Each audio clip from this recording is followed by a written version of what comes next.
así de lleno, el día que hagas un panetone con mi aceite, vas a triunfar. Todos nuestros panetones llevan tu aceite y les da, aparte de que es más sano que la mantequilla, pero bueno, tampoco ese es el tema, pero hace que el panetone no necesite ni conservantes ni nada porque el aceite le hace de enternecedor. Y fue, vamos, una experiencia muy, muy chula. El mundo de la SEAT, el mundo del automóvil en sí, es un mundo muy bonito, me encantan los coches, me encantan, pero tienes que ser, o sea, yo soy muy honrado para estar en ese mercado. Si quieres estar jugando en primera liga, tienes que hacer algo que se diferencie.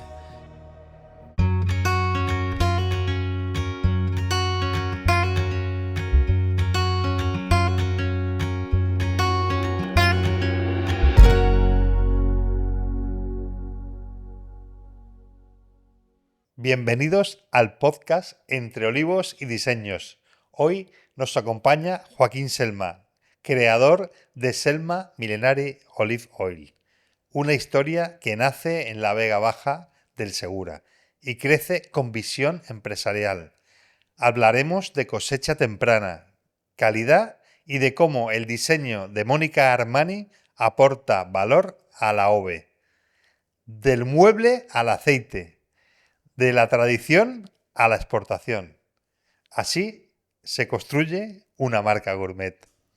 Bueno, Joaquín, es un gran honor y un gran placer tenerte aquí en nuestro podcast, aquí en Conversaciones en el Obrador. La verdad que muchas gracias por venir. Eh, lo primero que se me viene a la memoria es una imagen de un señor con un gorro en un puesto, en un campeonato de golf de la SER, y bueno, estaba allí con un montón de botellas muy bonitas de aceite. Yo, me resultó curioso. Primera, que estaba solo, claro, atendiendo todo el follón, y luego ahí la disposición que tenías de las botellas tan bonitas y tal. Y bueno, hicimos una buena, una buena amistad. Y tú me tiraste el guante y me dijiste, tienes que hacer un panetone con mi aceite de oliva. Y por casualidades de la vida, yo ese año estaba haciendo pruebas de hacer el panetone con aceituna. Y a mí me hacía mucha ilusión que esto está aparcado, volverá algún día cuando tenga más conocimientos, porque la verdad es que no fui capaz de desarrollarlo porque se me quedaba la aceituna, se me daba como herbarosa, ¿no? Que se dice, era herbarosa. Y al paladar era desagradable. Y bueno, y la verdad que hicimos una edición especial muy bonita. Hicimos el aceite con el chocolate de origen y con la sal de Bras del Port. Hicimos ahí un buen coupage, se podría decir. Y nada, a partir de ahí pues hemos estado haciendo, bueno, muchas cosas juntos, ¿no? Y nada. El placer es mío de estar aquí contigo, de que aquel junio del 2021 en ningún momento pensaba que íbamos a conseguir esta amistad y esta relación que hemos hecho a lo largo de los años.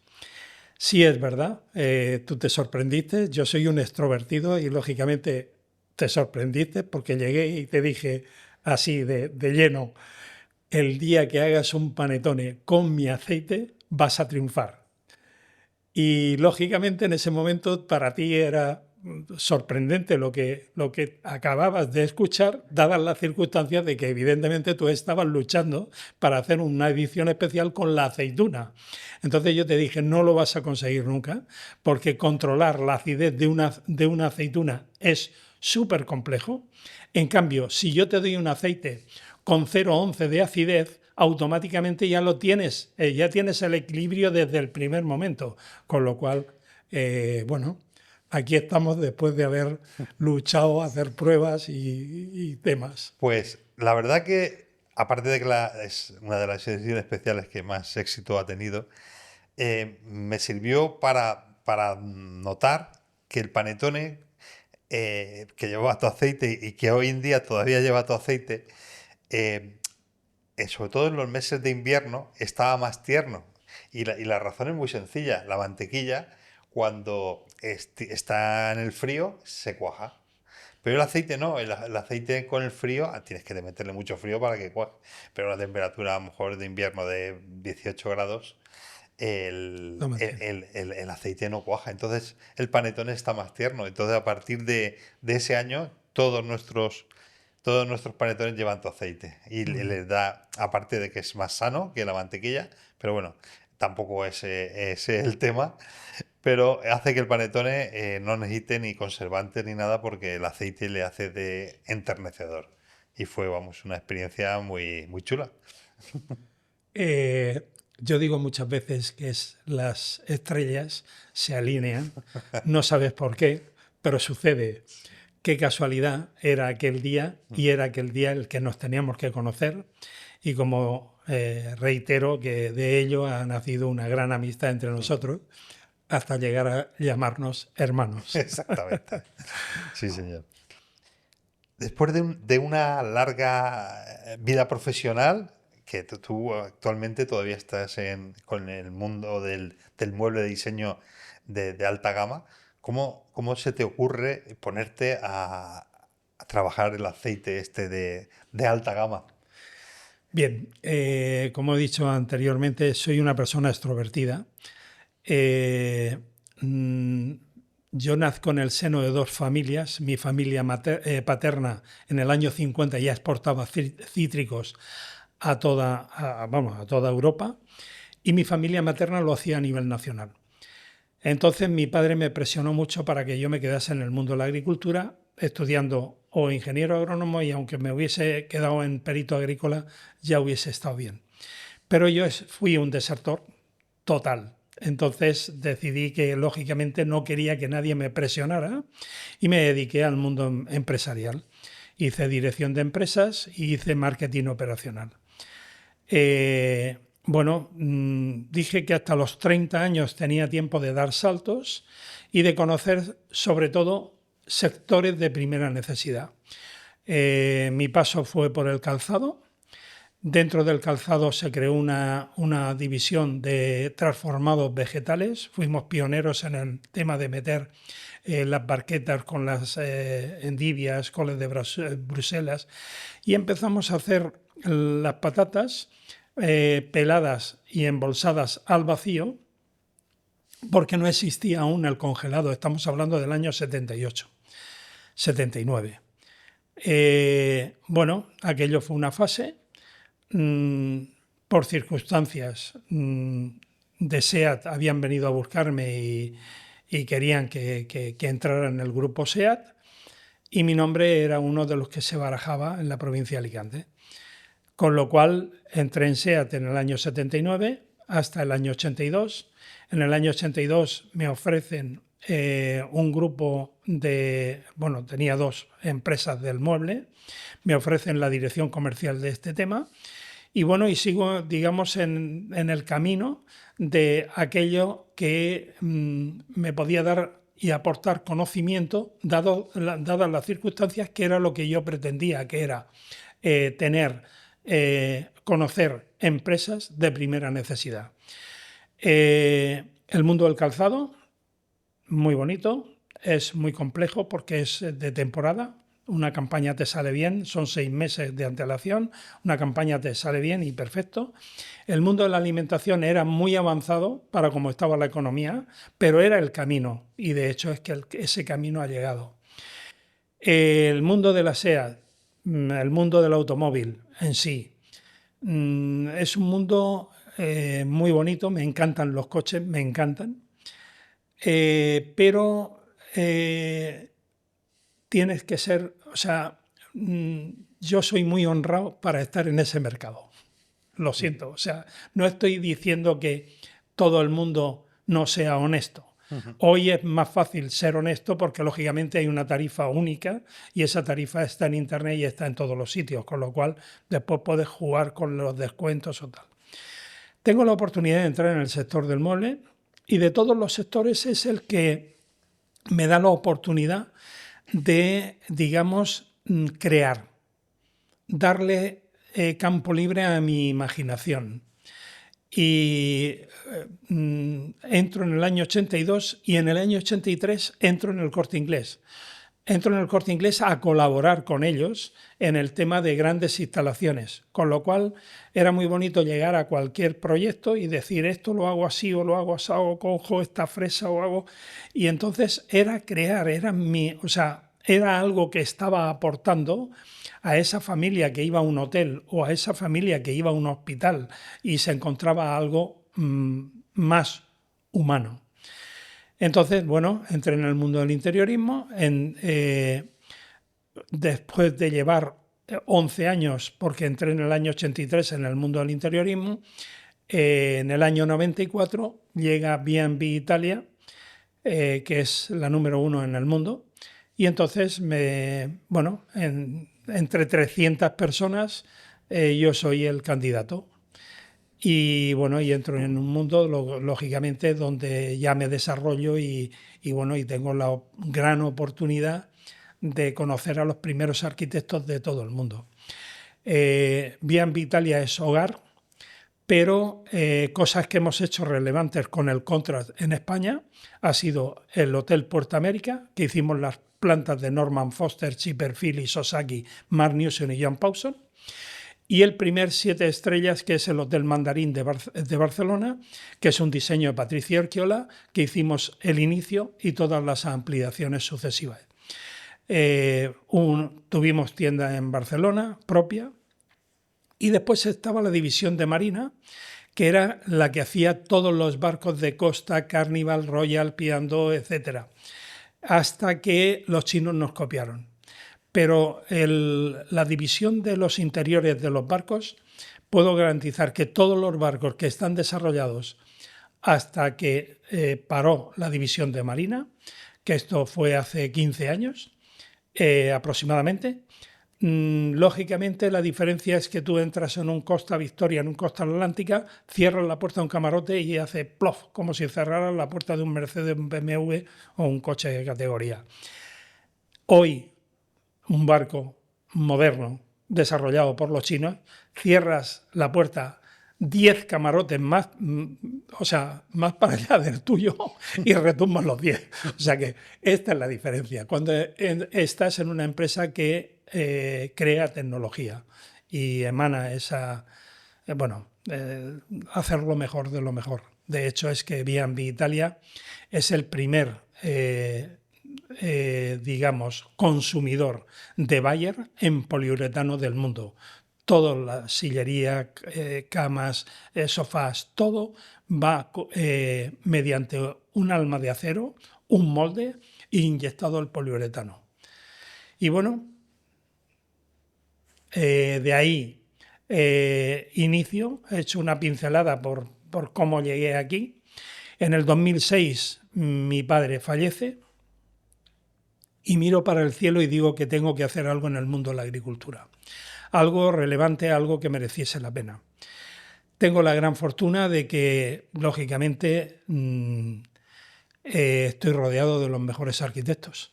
Y llego a Mónica Armani y le digo, Mónica, ya había dado con el aceite, ahora vuelvo y torno. Quiero que me hagas el diseño. Porque ya sabía que tenía un buen aceite. Porque de las 260 variedades que hay en España, de esas 260 variedades, la número 1 es la Picual por características y longevidad. La verdad que meteórica toda tu carrera, pero concretamente, ¿cómo llegas al aceite? ¿Cómo dices, voy a retomar esta cosa familiar y voy a volver al aceite? Bien, es muy sencillo. Mi abuelo en el año 1920 arrienda una finca, que esa finca tiene 34 hectáreas y de las 34, 25 estaban de olivar. Que en el 1929 compra dicha finca. ¿Qué variedad de oliva cultivaba? Lo que se daba aquí en esto, era un popurrí se plantaban como sucede en la mayoría de las plantaciones que hay en la provincia de Alicante. De Alicante. De Alicante, de la Vale. provincia de Alicante. O sea, lo mismo puede haber una arbequina que una blanqueta, que una alfafarenca, que, o sea, no había una, o sea, no Una era cohesión. como ahora que tenemos claro, queremos plantar arbequina o queremos plantar picual o queremos plantar lo que sea. Entonces, tenemos claro lo que queremos plantar. Antes era un popurrí, ¿En ¿no? Jaén pasa lo mismo también? No, No. en Jaén, de las 577.000 hectáreas que hay, el 95% es picual. Alguna parte de royal, alguna parte de arbequina, pero mayoritariamente es picual. Y de todas estas variedades, para ti, ¿cuál es la más sobresaliente o la que más te interesa a ti para tu envasado? Bien, para mí la principal de las 260 variedades que tenemos, la más interesante lógicamente es la picual, porque es la que más propiedades tiene y la más longeva. La picual no la quería nadie, porque resulta que normalmente la calentaban mucho, la llevaban al máximo maduración, la calentaban mucho y entonces lo que hacían era que cuando alguien probaba la picual decía amarga y picante, no la quiero. En estos años ha ido evolucionando y evidentemente ahora la extracción es en frío, a muy baja temperatura y lógicamente yo nada más trabajo premium, que es el temprano de octubre. Y lo último, o sea, llego hasta un media maduración que es el inicio de noviembre. Esto ha sido una cosa muy importante para mí, que yo no, o sea, yo soy parte de esta idea, porque lógicamente si tú dejabas que el árbol llegase a la máxima maduración, esto decía llegar hasta febrero. Estos son 4 meses más que el árbol está sufriendo con el fruto encima. ¿Qué ocurre? Que si tú dejas el fruto hasta febrero, había que un año daba una buena cosecha y otro año mala cosecha, o muy poca cosecha, mejor dicho. Entonces, de esta forma, lo único que tienes es que 4 meses antes dejas descansar el árbol, con lo cual se prepara mucho mejor para la cosecha siguiente. O sea que es por un tema de la estructura del árbol, ¿no? Del funcionamiento Claro. del árbol, más que de la calidad de la aceituna o... No, todo va. Todo va en relación. Claro, claro. Cuéntanos esto. Si tú recolectas cuando en octubre, cuando cuando la aceituna está en su embero, automáticamente la calidad de esa aceituna es perfecta. Entonces, normalmente estás consiguiendo un aceite virgen extra de una calidad, vamos, suprema, ¿de acuerdo? En cambio, si tú dejas que se vaya, ya es cuando pueden empezar a ver los defectos y entonces pasaría a ser un virgen, ¿de acuerdo? Que esto es lo que ocurre, por ejemplo, con la blanqueta aquí en Alicante. La blanqueta es una aceituna que cuando extraes el zumo, durante los primeros 5 o 6 meses funciona muy bien, es un virgen extra, pero en 5 o 6 meses normalmente se te ha ido y entonces ya pasa a un virgen, que esto es lo que me pasó a mí cuando hice el Copax, que el Copax, lógicamente, empecé con la blanqueta y la tuve que retirar porque me estropeaba el resto del aceite. Y tú no apuestas, lógicamente, por todo el abanico de variedades de aceituna que hay. ¿Cuáles son tus variedades favoritas y las que envasas? Vamos, yo era un enamorado de tener un monovarietal como el picual. Pero un día coincidí con Ferran Adrià en un vuelo de Barcelona a Milán y me dijo: Joaquín, tienes que sacar un Copax. Yo no lo quería, yo no quería sacar un Copax porque es que estaba enamorado de mi monovarietal. Pero empezaron toda la gente a decir que el empresario alicantino, pero tu aceite es de Jaén. Que esto, en una entrevista en televisión dije que No sé por qué lo tuve que hacer, porque evidentemente somos los número uno en fabricación de calzado y las pieles no son de Alicante. Somos los número uno en producción de especies y las especies no son de Alicante. O somos el número uno en chocolates y el cacao no es de Alicante. Pero bueno, lo hice y estoy muy contento porque lógicamente con ese Copax fue cuando iniciamos el panetone de La Sierra de Mariola, ¿no? Sierra Mariola, exacto. Entonces, estoy muy contento con aquello. Hoy ya son 5. Tengo 3 picual, un ecológico, un normal temprano, los 2 tempranos. Después tengo un media maduración, que es el selección, que es el que tenemos aquí. Y después tengo el Copax que hice por Ferran Adrià, él tuvo la culpa. Y el arbequina que he sacado, que me ha llevado 2 años el poder sacar este arbequina, porque es muy complejo. Una arbequina que sea de Cataluña, a que sea de Andalucía, a que sea de Logroño, o sea, de Navarra, lógicamente cambia muchísimo. Entonces me ha llevado 2 años el poder conseguir que un equilibrio con ese arbequina. El que insistió y estuvo sin parar hasta que lo conseguí, fue el chef del Meliá de Alicante, Ginés, que nos tenemos mucho aprecio, y él quería que con mi calidad hiciese una arbequina. De hecho, lo saqué y esa arbequina le he sacado el rock and roll, porque da la casualidad de que es el aceite que le aporta la grasa necesaria a un rodaballo o un lenguado, pero no le roba el sabor. Con lo cual ya son 5 variedades las que tengo y seguramente, no lo sé en el futuro, si seguiré investigando y haciendo más cosas. Por supuesto que sí, seguro. Joaquín, y siguiendo con el tema del aceite, hemos visto en un par de años una montaña rusa de precio del aceite increíble, ¿no? Hemos visto cómo el aceite ha subido a unos niveles de joyería, ¿no? Que incluso en los supermercados le ponían un cantado al aceite y ahora tenemos unos precios que están por el suelo, yo creo que a mínimos históricos, ¿no? ¿Verdad? Bien, Cuéntanos. vamos a ver. La calidad nunca va a bajar a mínimos históricos porque lógicamente la calidad se paga. Porque el rendimiento de una aceituna, si estamos hablando de un temprano, el rendimiento es de un 9-10%. Si estamos hablando de un media maduración, estamos hablando de un 14 o 15%. Pero en este año he subido la calidad del media maduración. Ya estamos hablando de un 13-14%. Con lo cual es muy poco rendimiento y hay que subir los precios. Pero al margen de esto, de los 3.100.000 toneladas que se producen al año en el mundo, justamente España estamos de normal superando el 1,5 millones de toneladas de aceituna.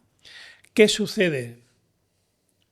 En el año 2022 entraron 2 olas de calor en el mes de mayo que quemó el fruto y se nos bajó de lo que era una cosecha normal de superar el 1,5 millones de toneladas, se nos bajó a menos de 700.000 toneladas. Entonces, para una almazara, para una cooperativa, para todos, los gastos generales son los mismos. Entonces no puedes despedir a gente. Tienes que hacer con muchísima menos molturación, tienes que conseguir cubrir los gastos. Y entonces por eso generó esta subida.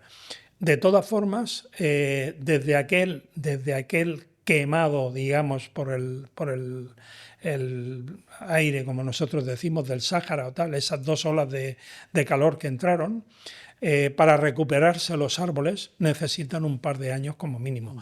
Ahora ya empezamos a tener una cosecha en condiciones, pero en Andalucía, porque este año en lo que es la Comunidad Valenciana automáticamente han tenido que cerrar almazaras porque no podían molturar, no tenían capacidad para molturar la capacidad de la almazara y los gastos eran muy elevados para la cantidad de producción que había en la Comunidad Valenciana. Evidentemente para ti la calidad del aceite es lo primero, ¿no? Pero tan importante como la calidad del aceite, has demostrado que es la imagen, el packaging, la botella, el desarrollo de la técnica esta que has hecho del tapón antigoteo, todo este mar de, ¿no? de innovaciones, ¿no? Cuéntanos un poco. Bien, en el año, o sea, en el 2015 yo ya tenía la Almazara, donde me hice socio. Bien, ya sabía que tenía un buen aceite y ahora me faltaba el contenedor, que era la botella. La botella, si quieres estar jugando en primera liga, tienes que hacer algo que se diferencie. Y en esos momentos pensé que entre todos los arquitectos que conocía, la más con la más cercana, con la que entendía que iba a entender lo que yo quería como diseño, era Mónica Armani, tratándose de una mujer y de una gran arquitecto. Entonces le pedí que tenía que hacerme un diseño y que tenía que ser un culto a la madre, que es quien nos ha dado la vida, y quería que le diera la vida a mi aceite. Por eso tiene esta forma. La gráfica es un panal de abeja, que sabemos que gracias a ella poliniza más del 70% de los alimentos que comemos cada día. El cristal desarrollado en Florencia, le exigí que tenía que tener medio kilo de cristal porque quería conseguir que tuviese unas paredes lo suficientemente gruesas para mantenerlo en el tiempo, porque yo siempre es algo que esto digamos que ha nacido conmigo en Vivitalia, que es algo que vale en el tiempo. Y después llegamos al tapón. Cuando llegué al tapón dije que tenía que hacer algo revolucionario. Entonces me fui a la fábrica y le dije cómo quería el tapón y que tenía que ser único. Entonces, para mí lo más importante es que tú te pongas a verter el aceite y no veas una botella después chorreada, porque eso, aparte, que estás tirando aceite, en una palabra. Entonces, nada, me puse a trabajar con ellos. La podía haber patentado, porque tengo mucha amistad con patentes y marcas y me dijeron paténtalo, pero bueno, yo quería mejor, porque el mecanismo está interiormente, el tapón por fuera podía ser similar y no puedes empezar a litigar con cada uno por el tapón. Entonces lo único que hice fue subir la trama y firmarlo con Selma, con lo cual es mi tapón. Y cuando ahora se ve todo en negro, pero cuando lo abres automáticamente sale una anilla blanca para decir ya estoy abierto. Bien, es un tema muy personal, lo desarrollé yo al 100% porque no quería,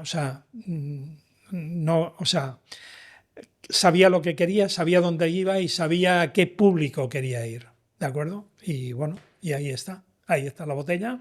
Le cambio de vestido según sea la variedad de aceite. Y bueno, y aquí tenemos una cosa muy importante, que es esta medalla, que es el modisto Elliot Berhayer, que me la otorga, la medalla de oro, al mejor vestido de AOVE de la península ibérica. Qué bueno. Con lo cual, bueno, pues toda una serie de satisfacciones que lógicamente esto es lo que cuando llegan los galardones y todas estas, digamos, estas satisfacciones o aportaciones a la satisfacción, evidentemente lo único que te está dando a reconocer que no estaba equivocado del camino que quería. Bueno, y aparte de dedicarte al mundo de la comercialización del aceite, producción y comercialización, también te has dedicado a temas de asociaciones, ¿no? Que ahora vamos a hablar de algunas más, pero digamos que la más relacionada con el aceite es Adaove, donde eres socio cofundador, y eres vicepresidente ejecutivo.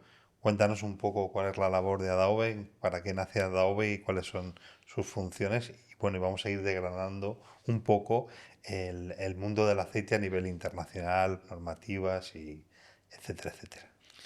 Bien, sobre el mundo del aceite hay una laguna muy importante, que hay un desconocimiento bastante, bueno, que lo que hemos pretendido a través de la Asociación de la Defensa del Aceite de Oliva Virgen Extra es aportar conocimiento, empezar a poner en valor lo que en España somos el número uno en producción de aceites. De aceite de oliva, especifiquemos porque, o sea, aceite de oliva virgen extra. ¿Qué ocurre? No, hay una serie de personas inquietas. Hoy tenemos personas científicos muy importantes que están apoyando esta asociación y que forman parte de la asociación, con lo cual creo que estamos haciendo algo que merece la pena. Este año hemos desarrollado por primera vez nuestro tercer congreso fuera de Alicante, porque los dos primeros los desarrollamos en Alicante. Este tercero lo hemos hecho en Alicante y el próximo congreso ya tenemos Jaén, que nos está reclamando y que quieren evidentemente que lo hagamos en Jaén, porque bueno, pues es, digamos, Gran productor no, es que es la provincia número uno del mundo, del mundo. del mundo. Entonces, bueno, pues el próximo 2026 lo haremos en Jaén, en un pueblo que está al lado de Jaén, que es Martos, que es muy importante porque tiene 7 almazaras, con lo cual es bastante importante. Para aquella gente que no está muy familiarizada con los distintos tipos de aceite de oliva, ¿nos puedes explicar brevemente qué diferencias hay en las distintas calidades? Bien, el aceite de oliva virgen extra es el número uno en absoluto. Y esto es virgen extra porque carece de defectos. Cuando pasa a un virgen es porque ya tiene defectos. Y cuando tiene muchísimos defectos, automáticamente pasa a ser un lampante. Cuando pasa un lampante, nosotros en España somos el primer productor de aceite lampante, porque tenemos 22 refinerías. Eso quiere decir que cogemos el aceite y tiene un montón de defectos, los dejamos en una refinería, no en una almazara. Lo refinamos. ¿Qué es ese aceite lampante? Ese aceite lampante lo dejan neutro totalmente, se le aporta sosa cáustica comestible, resalto comestible, y cuando vemos en un lineal que pone suave o intenso, es simplemente que lleva un poquito más de virgen o un poquito menos. Y esa es la diferencia, ¿de acuerdo? Pero es un aceite lampante. Y no es un aceite, el zumo real que se le saca a una aceituna. Entonces, cuando se habla prensadas en frío o no prensadas en frío, ¿qué relación tiene esto con las calidades? Vamos a ver. Como he comentado hace un momento, lógicamente no podemos ir a calentar el aceite, porque si no lo fastidiamos, lo arruinamos la calidad de un aceite. Entonces, por eso ahora toda la nueva técnica es una extracción en frío y a muy baja temperatura. Y de ahí conseguimos tener la calidad que hoy estamos irrumpiendo en todo el mundo, con un aceite que ya todo el mundo sabe que el aceite número uno es el español. Hay alguna variedad en Italia que merece la pena y que está muy bien, pero el número uno en el mundo somos España en producción de un aceite de calidad. Has nombrado Italia. No sé si es un mito o es realidad que se oye decir que en Italia utilizan el aceite nuestro y lo etiquetan ellos como propio. Sí, Qué hay de verdad en esto? es verdad. por una sencilla razón. Italia solamente produce 300, estaba diciendo hace un momento que España estamos en más de 1,5 millones de toneladas. Italia solamente produce 300, no llega a 400.000 toneladas. Su producción interna ya supera las 500.000 y sus ventas exteriores superan las 500.000, con lo cual se calcula que tiene un déficit de más de 700.000 toneladas. El italiano siempre ha sido muy hábil en producir, en imagen, en introducirlo, en todo. Vamos a años luz de ello. Con lo cual están muy bien posicionados en todos los sitios. Pero hoy ya la gran mayoría del mundo ya sabe que el mejor aceite es el español. Y hoy ya nos estamos haciendo el hueco. Y hoy ya tenemos diseños de botellas que merecen la pena y tenemos una calidad que no está muy lejos de lo que era años atrás. Y más cuando saben que, lógicamente, para el italiano tener un buen aceite se lo tiene que llevar de España. ¿Se podría decir que los italianos nos han enseñado a presentar el aceite, al darle valor al aceite? ¿O es, No. o es algo que España ha desarrollado? Esto me fastidia mucho decirlo. Vamos a ver. Los españoles tenemos un gran problema, que sabemos que somos el primer productor, pero nos seguimos, esto es unas palabras que dijo Lozano, consejero de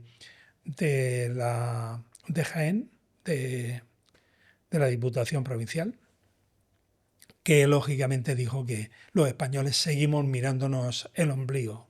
O sea, tenemos que quitar aquello de vender a granel y envasar más y posicionarnos muy bien en el mundo.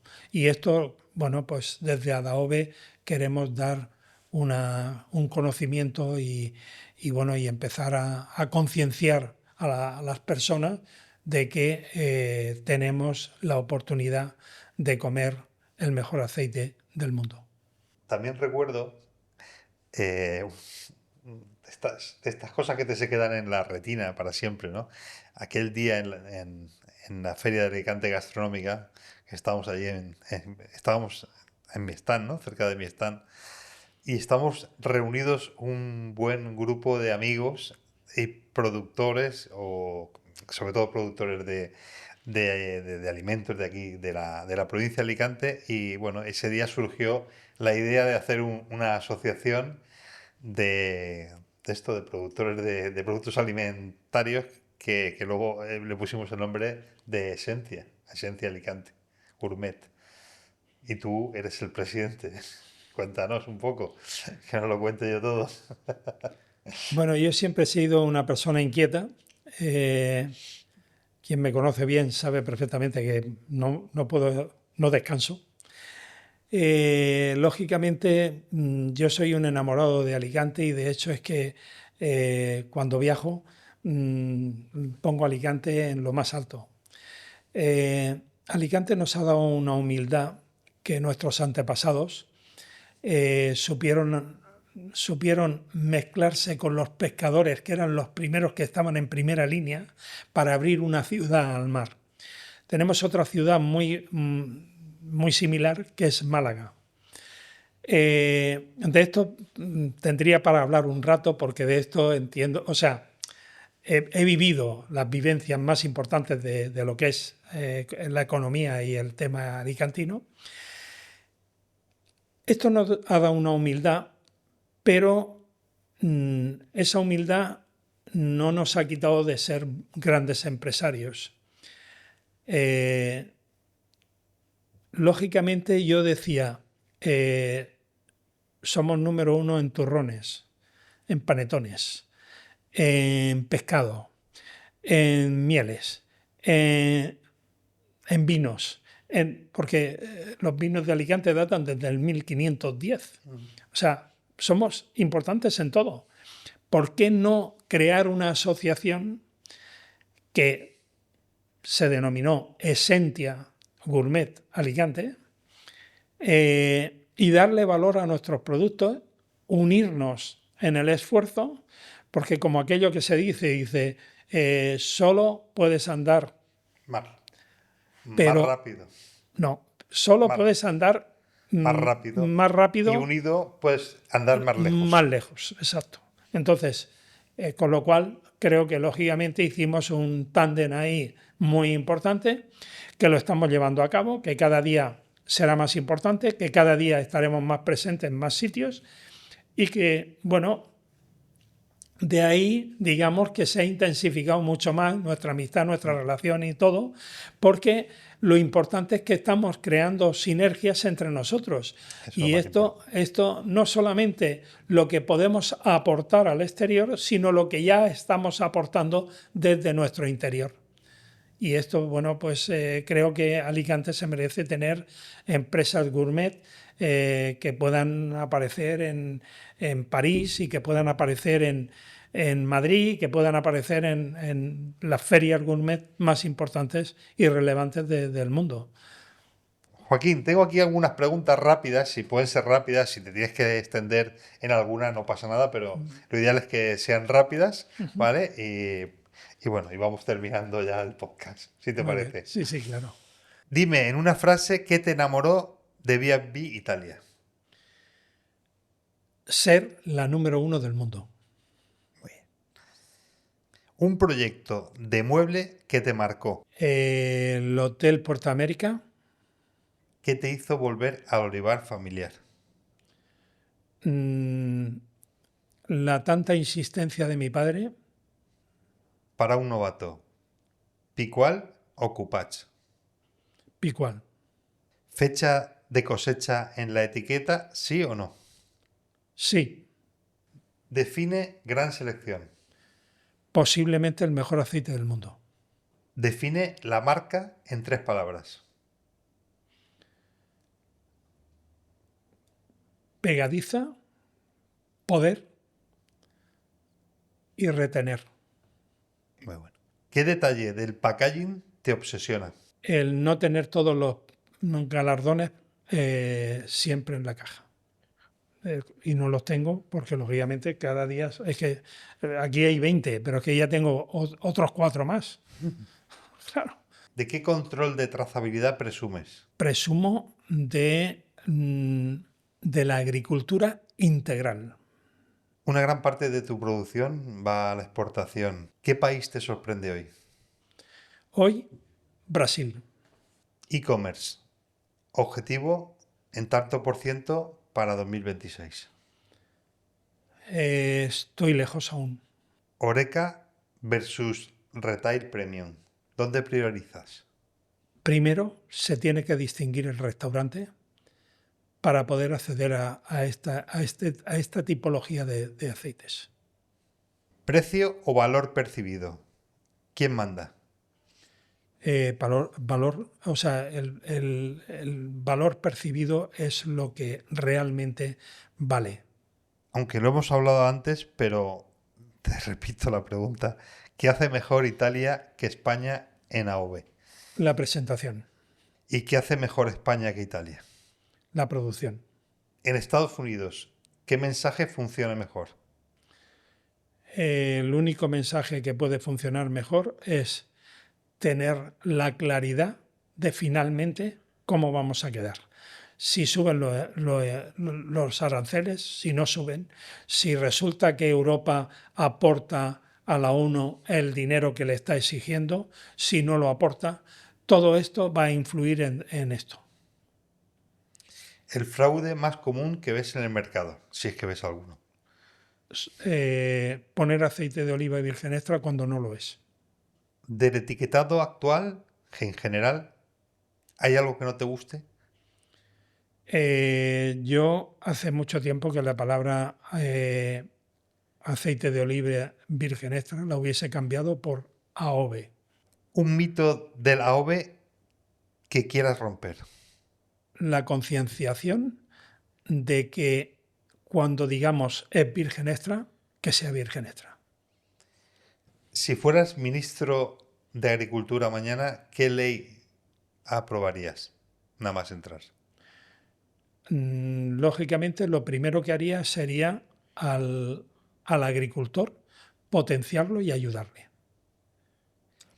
¿Qué estándar de calidad falta en España? La concienciación, ¿Qué pedirías a la distribución para subir el nivel? la calidad en todos los sentidos, la excelencia en todos los sentidos. Y la última, próxima gran apuesta de Selma en los 12 próximos meses. La internacionalización, estoy en ello y muy fuerte.